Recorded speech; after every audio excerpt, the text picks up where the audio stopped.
Ребят, всем привет! Я сейчас на конференции полиглотов в Любляне.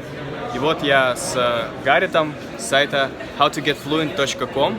Вот, он изучает русский, ну и также другие языки. Какие это языки? Какие языки изучаешь? Какие? Но немецкий занимаюсь, валлийским тоже и французским. Да. И сейчас я активно занимаюсь баскским языком тоже. Да. Я не сказал, что Гаррит из Великобритании. Вот, да, я вырос в Йорке на севере, но сейчас я живу уже давно в Лондоне. Да. Расскажи, пожалуйста, о своем, ну, вообще изначально, почему ты начал изучать русский и как ты его изучал? Ну, я стал заниматься, чтобы поступать в аспирантуру, и я хотел больше узнать об истории России. И я выучил язык, чтобы исследовать в архивах, заниматься в архивах в России. И в конце концов я защищал диссертацию по реформированию России, по истории крестьянства и освобождении крестьян в России при Александре II и эпоха до революции. Это все на русском было? Источники были только на русском. И я в центральном и в местных архивах работал, жил в России, но сам защите в Оксфорде, мой университет Оксфордский. Обалдеть, это высочайший уровень. С чего ты начинал и как вообще изучал русский? Ну, я сначала купил учебник и с звукозаписью, и очень сильно занимался структурами и словарным запасом тоже. Потом я попал в Россию, и просто у меня было очень-очень много практики. Но язык очень сложно для нас, для меня даже сегодня очень трудно всегда. И тем больше ты занимаешь, тем больше тонкостей ты замечаешь. И я строже с собой сейчас, чем раньше тоже. Потому что сначала ты просто... Это кайф, когда ты уже немножко можешь чашку чаю что-то заказать. Сейчас уже ты больше хочешь. И психология очень странна. Процесс развития знаний в любом иностранном языке. Последний вопрос. Что ты посоветуешь тем, кто изучает русский, на что сделать акцент? Скажем, если у человека родной язык английский. Да. Но надо выучить много слов, надо работать постоянно над глаголами движения, конечно. Но трудности известны, по-моему. Но говорить и просто не бросить. Не бросить, да. Как преодолеть, много практики, упражнений тоже, и работать с наставщиком. Понятно. Спасибо большое за время. Не за что. Заходите на сайт howtogetfluent.com. Жду вас. Вот, пока. Пока. Итак, сейчас я на конференции встретил сербского брата Огнена. Русский брат мой. Да. И, расскажи, вообще, ты шикарно говоришь по-русски. Не знаю, все так в Сербии говорят отлично по-русски? Нет, я изучал русский язык один год? Нет. Один. Просто один. И изучал 3 месяца. Да. И это был один проект, на который я хотел. 3 месяца? Вот, то есть к настоящему моменту? Да. И я хотел, да. Потому что сербский и русский это очень похожие языки, и поэтому я хотел изучать. А почему начал? Не знаю, очень люблю Россию, русский народ, не знаю. Это просто любовь к России, и это все. Блин, как приятно. Русский изучайте, сербский язык тоже. А что, скажем, было трудным, что отличалось от сербского? Падежи. В сербском нет падежей? Да, у нас есть 7 падежей. И не знаю, но это легко, но когда я разговариваю, например, с тобой сейчас, всегда, не знаю, нет комфортно. Некомфортно, да. Да, не знаю. Понятно, да, ты 3 месяца всего изучаешь, ты знаешь, некоторые люди 3 года изучают русский и не говорят так, как ты говоришь сейчас. Не совсем хорошо, но могу. Здорово. Что посоветуешь тем, кто изучает русский, и те, у кого родной язык славянский? Что им посоветуешь? Как подходить к русскому? Очень хороший вопрос. Не знаю, просто... Не знаю. Для меня, потому что я тоже из Сербии. Я славянец, как это сказать. Да, славянин. Славянин, да. Для меня это было очень просто, потому что я тоже понял все. 80% я на русскому, это очень похожий язык. И поэтому для меня было легко это изучать. Но за людей, которые, например, из Германии, из Да, Америки, да, это... Не, ну смотри, да. то есть если я бы, например, изучал сербский, Да. то я бы постоянно слушал язык. слушал. Да. Да. А ты на кириллице изначально вообще писал или на латинице? То есть Да, на кириллице. на кириллице. А, ну тебе вообще легко было. Да, легко было, да. Да. Ну, просто изучайте и как это, make a fun of it. Ну, просто как бы развлекайтесь с русским. Развлекайтесь и найти русскую девушку. Да. Будет хорошо. Точно. Да, это очень просто. Да, спасибо большое. Спасибо тебе. Спасибо по-сербски. Хвала лепо. Хвала леп. Да. Хвала леп. Пока-пока. Пока. И сейчас я со своим другом из Италии, или из Сербии, как можно сказать, из Сербии, из Италии, Эммануэле Марини. Эммануэле, давай о твоем опыте.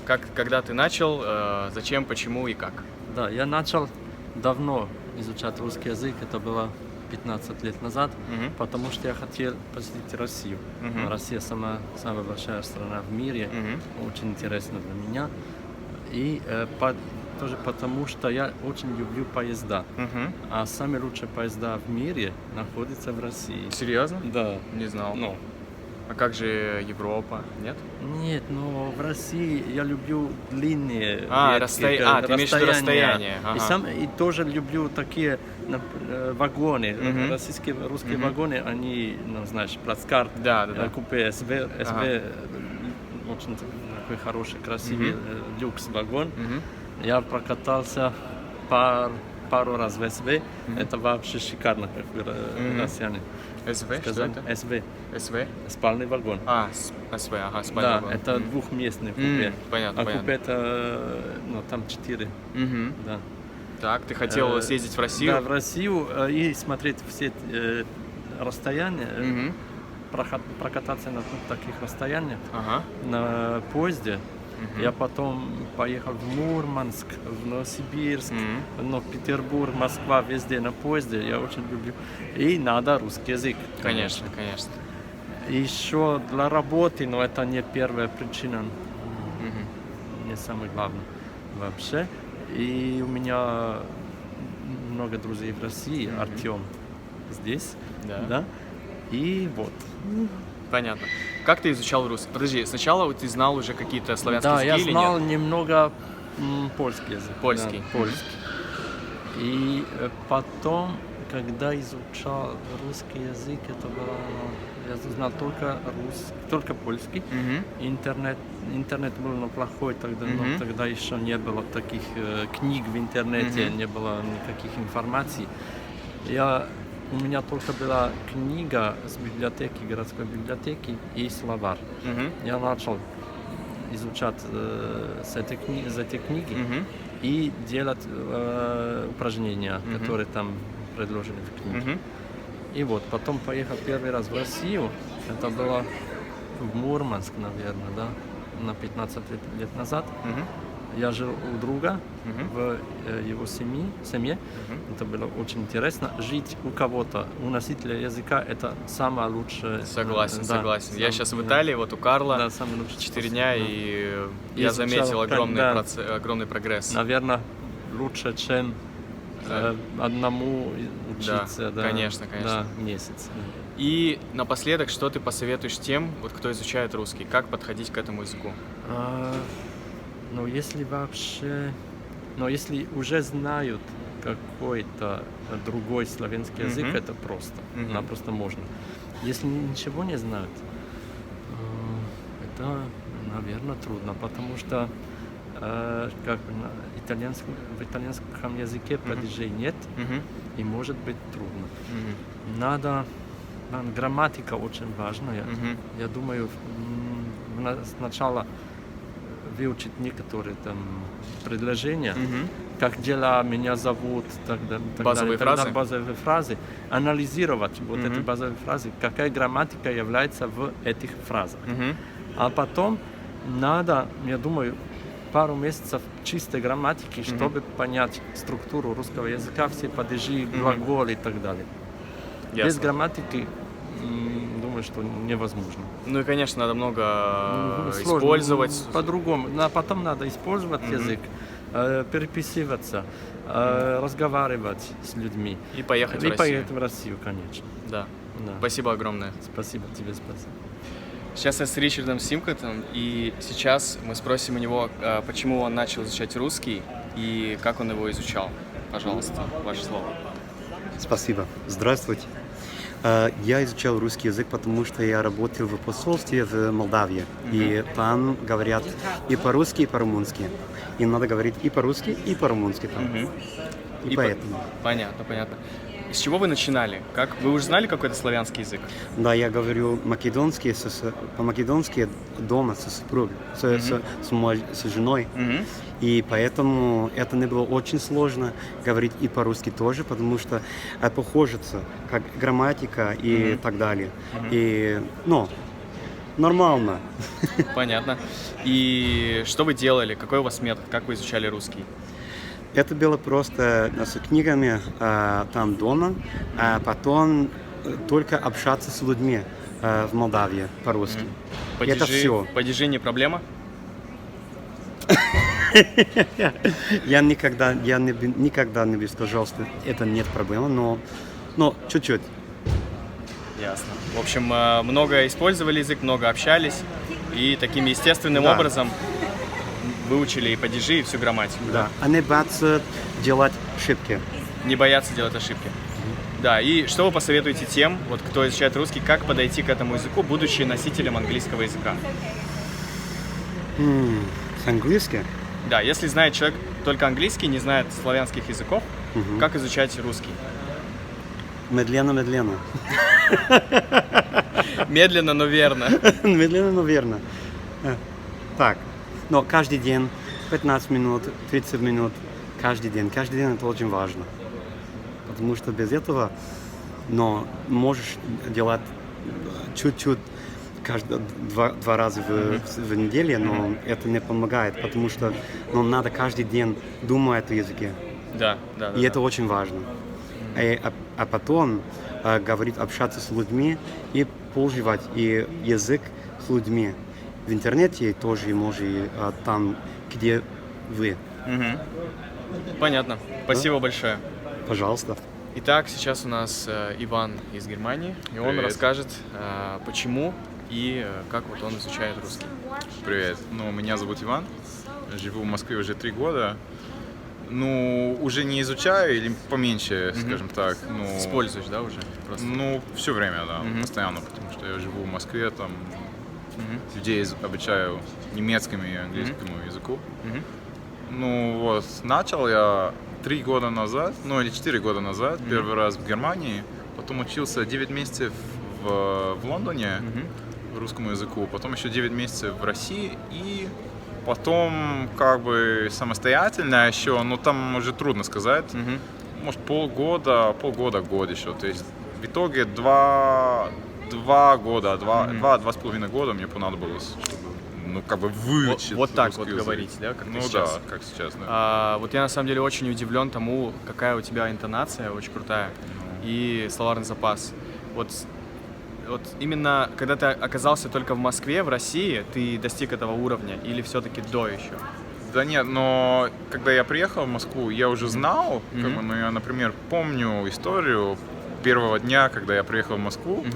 У меня был бадди по университете, мы поехали в общагу нашу, и там была вот эта бабушка, знаешь, дежурная, и я там все-таки еще не понял все, о чем она говорила и что и как. Но потом достаточно быстро я как бы усвоил русский. И, конечно, интонация, но это когда ты слышишь и говоришь все время, просто имитируешь язык, как местные говорят, поэтому так получилось. Круто. И что ты посоветуешь тем, кто изучает русский чтобы достичь такого же крутого уровня?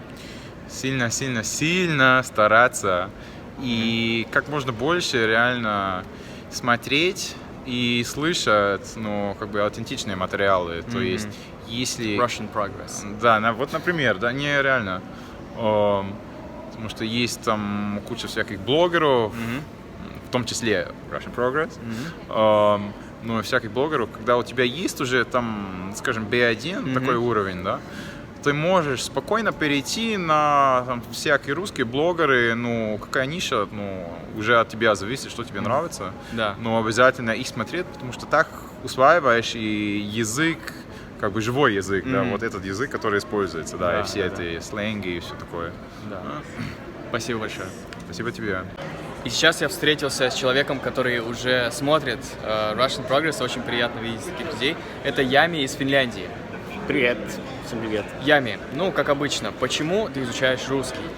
Ну, потому что я думаю, что это очень интересный язык. Да. И у меня есть много друзей, которые говорят по-русски.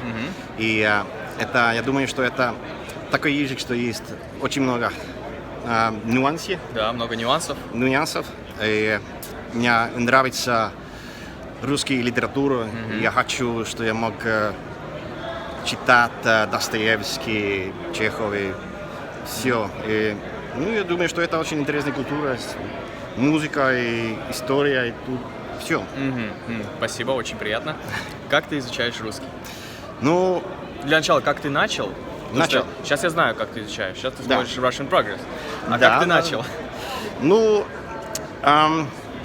я слушаю немножко курсов на Мишель Томас, например, и я изучаю немножко, и так рано, как я могу, я изучаю настоящий язык, потому что я думаю, что слушание — это самая важная вещь. И я слушаю очень много, и то же самое вещи очень много раз. И я изучаю, я пытаюсь искать в такой материале, который есть тоже тексте и аудио, Да. что я могу читать и слушать во время. Но для меня музыка — это тоже очень важно. Что слушаешь на русском? Русские песни и тоже я изучаю, я использую рэп, Рэп. потому что я думаю, что если я изучаю очень быстро рэп, это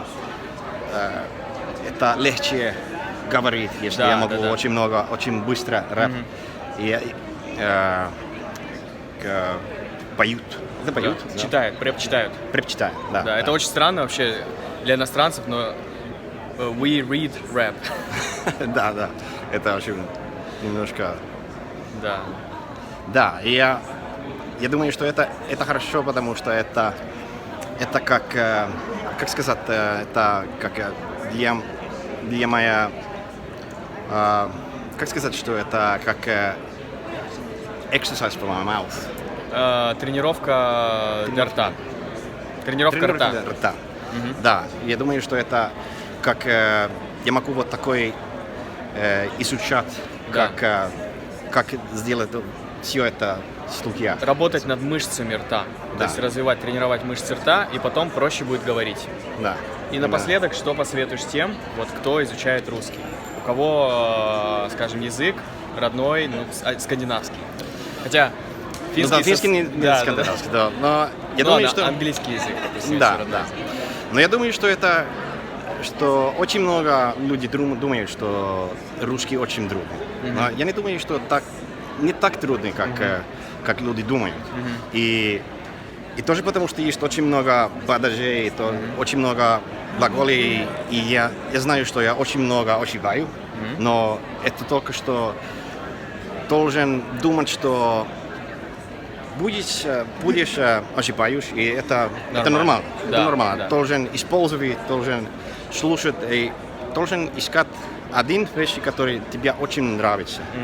И я думаю, что это очень важно, что есть мотивация, и тоже, что который использует, тебе нравится использовать. Что это каждый день, когда ты изучаешь, ты сделаешь немножко, который тебе нравится. Да. Очень рад, что тебе нравится проект Russian Progress. Да, да. Очень нравится. Спасибо. Спасибо. Как сказать спасибо на финском? Китос. Кирус. Китос. Китос. Итак, наш следующий гость — это Матильда из Польши, которая просто идеально... Ну ладно, сейчас послушайте. Но, на мой взгляд, она очень хорошо говорит по-русски. Я вообще в шоке, потому что у нее даже мимика русская, у нее внешность русская, у нее все русское. Как ты так достигла такого? Но в университете у меня друзья русскоговорящие из Беларуси больше всего. Ну и тоже много занятий на русском языке. Нам надо много говорить, много писать, много вообще упражняться на русском. Так что так случилось. Что Так случилось. Почему ты начала изучать русский? Я хотела первым изучать шведский, но мне не повезло, у меня не было достаточно баллов, чтобы пойти. Так я решила, чтобы русский попробовать. Мне понравился очень. Спасибо. И какой твой метод? То есть ты всегда занималась в университете или сама тоже что-то делала? То есть помимо того, что да, ты говорила, что ты много общалась на русском, да? Я тоже целую кухню посмотрела на YouTube. А, да. Это сериал такой. Я много слушала и много говорила. Это самое главное. Но потом у меня было много разных упражнений. У нас такие серьезные учители, они так нам делали контрольные, много контрольных по разным словам, по грамматике. Так нам надо было все точно так сделать правильно. И тоже у нас очень важное в университете, надо писать диктанты. Здорово. Как достичь вот такого идеального произношения в иностранном языке? Говорить, познакомиться с русскоговорящими, проводить время вместе, гулять и просто найти приятности в этом. Здорово. И напоследок, что ты посоветуешь тем, кто изучает русский, у кого родной язык славянский, типа польского? Упражняйся просто. Нет таких советов. Просто самое главное слушать и посмотреть какие-то смешные серии. Я советую «Кухню» или как я сериалы, стал... да? Да, сериалы, да. Как я стал русским, «Кухню», потому что там просто они простые, это просто юмор, можно понять вообще целый контекст, но и тоже смешно. Так через приятности можно изучать языки. Здорово. Спасибо большое. Спасибо. Как спасибо по-польски? Чинкуя. Чинкуе. Сейчас я встретился с ютубером Джоном из Канады, который просто шикарно говорит по-русски. И сейчас мы спросим у него, вообще изначально, какова была причина, почему ты начал изучать русский, и потом, какой метод, что ты делал? Такой сложный вопрос, ты знаешь, получается, я впервые попал в Россию в 2007 году, и тогда я вообще не знал русский и особо не учил даже русский. Я 4 месяца жил в Воронеже и преподавал английский. Не знаю, просто так получилось, что я постоянно возвращаюсь. Я решил поехать на церковную миссию, когда мне было 20 лет, в 2010 году. И я не выбирал, куда поеду, меня отправили в Украину. И в Украине я так выучил русский, по сути. Я 2 года там жил и общался с людьми. Собственно, можно сказать, таким методом. Я просто через общение с людьми на улице. Ежедневное изучение, может, полчаса в день, там, немножко грамматики, но прежде всего, наверное, просто внимательно слушал людей и пытался замечать, особенно те слова, которые я не знаю, те, фразы, которые я не использую, например, я их понимаю, но не использую. Постоянно записывал слова и приходил домой и смотрел в словаре, и потихоньку вот так получилось. Теперь у меня жена русская, и очень много практики, сейчас живу в Москве, и вот такая история. Обалдеть. С 7-го года и... с 10-го, по сути. В 7-м я 4 месяца пожил, в конце, может быть, я несколько слов, несколько фраз мог говорить, да. Когда настал такой момент, когда уже начал говорить примерно так? Сколько лет потребовалось? Как сейчас? Да. очень сложно сравнивать, конечно, но после 2 лет постоянной жизни в Украине, мне кажется, я, может быть, примерно так говорил, но сейчас, наверное, словарный запас чуть побольше. И... Просто как носитель, вот реально. Спасибо. Очень Молодец. приятно. Ну да, я как бы к этому стремился, на самом деле. Ага. Ну, как бы не все к этому стремятся, и Да. это нормально. Ага. Но не то, что я хочу, чтобы все верили, что я русский, но я хотел как бы говорить так, как русские говорят. И я стремился к этому. Но есть такие моменты, как бы, я помню, что я долго... Просто мне не говорили об этом. Такие тонкости в произношении. Например, очень мало кто говорит о том, как... Многие иностранные слова не соблюдают правила, Да, обычные да, правила да, да. произношения русского языка. Powerbank. Например, интернет, да, например. Написано интернет, но да. никто так не говорит. И говорят Конечно. интернет, говорят тостер, говорят блендер. Не тостер был блендер, да? Да. Но так пишется. Соответственно, вот такие, или даже с буквой С я долго говорил цикл. Я не знал, что надо говорить цикл, да? Да. Что и меняется да, на да. и, да? Да. Вот, ну, такие тонкости. Я до сих пор как бы... есть одно слово, мы играем в одну игру, и там есть слово сырье. Сырье. Я правильно? Сырье. Да. Я правильно говорю? Да, сырье. Но я долго ошибался, я как-то не так говорил, типа сырье или что-то такое. Сырье. И теперь Да, надо говорить сырье. сырье. Так как будто пауза такая. Да, Сырье, да. сырья, сырью. Хорошо, как достичь совершенства в произношении именно? Нужно активно слушать. И я не знаю, вот так для меня так удается. Не знаю, я очень сильно обращаю внимание на произношение. И когда я слышу, что кто-то что-то говорит не так, я до сих пор, например, не понимаю, почему люди говорят в Индии, в Италии, они говорят в «и». Я до сих пор это не понимаю, но я заметил это. Я говорю, почему ты так говоришь вообще? Ага. И не знаю. мне объясняют, типа, как бы, так говорим, что-то такое. И я это понял, и теперь тоже стал так говорить, но раньше я говорил в Индии, и людям это было странно. Вот. И просто слушать постоянно и замечать, что вот он говорит так, а я так не говорю. Почему так? Все так говорят или нет? И как бы почему так говорят? И потом пытаюсь применять это в своей речи. Блин, я вообще просто в восторге. Последний вопрос – это что ты бы посоветовал тем, вот, кто изучает русский, кто хочет, у кого именно цель достичь высочайшего уровня, чтобы говорить как русский именно? Реально это очень активное дело, скажем так. Найти жену русскую. Найти жену русскую, не знаю, может быть, к сожалению, не к сожалению, но я уже знал русский достаточно хорошо до того, как нашел русскую жену, но реально это что-то активное. Ты не можешь просто говорить и думать, что твое произношение будет улучшаться. Нужно реально активно слушать, записывать что-то, новые слова, какие-то звуки, переспрашивать, не бояться задавать вопросы. И нужно как бы на этом сосредоточиться, иначе этого не произойдет само по себе. Да. Спасибо большое. Тебе спасибо.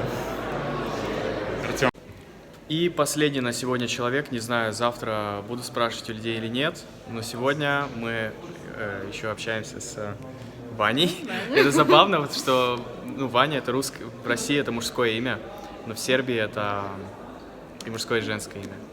Так вот, Ваня отлично говорит по-русски, и расскажи, как ты достигла, вообще с чего, почему ты начала изучать русский? Я начала учить в университете русский. Я училась на переводчика, и у меня был немецкий, еще один язык я должна была выбрать, и я решилась на русский. Да. Интонация, если у вас родной язык славянский, то интонация вообще идеальная, сразу автоматом идет бесплатно. Я бы не сказала. Не, на самом деле очень, очень хорошо звучит, прям как по-русски. В смысле, естественно. Как ты его изучала? И сколько ты его вообще изучаешь? 5 лет. 5 лет. Как? В университете? В университете я жила в Питере год по обмену. О, круто. И поэтому у меня, наверное, такой акцент. Да. Я думаю, что не из сербского, это из-за Питера. Потому что целый год в Питере. Целый год, да, это долго. 10 месяцев, 2 семестра. Хорошо, то есть что тебе больше всего помогло именно говорить так по-русски хорошо? Да, просто я пыталась там не говорить на английском, а на русском, и это хорошо получалось, так что, потому что русские так и не хотели на английском очень общаться. Вот, да. Здорово. Что ты посоветуешь тем, кто изучает русский? Говорит, не бояться и, не бояться ошибаться. Ошибаться. Не бояться делать ошибки. Делать ошибки, да. Просто говорит, и это поможет. Особенно с ударением, вот это самое главное, я бы сказала, говорит. Молодец. Спасибо. Спасибо, что досмотрели это видео. Если вам понравилось, то ставьте лайк, пишите комментарии. Да, и да, заходите на Patreon. Patreon — это сайт, где вы можете поддержать проект Russian Progress. И увидимся с вами в следующих видео. Пока!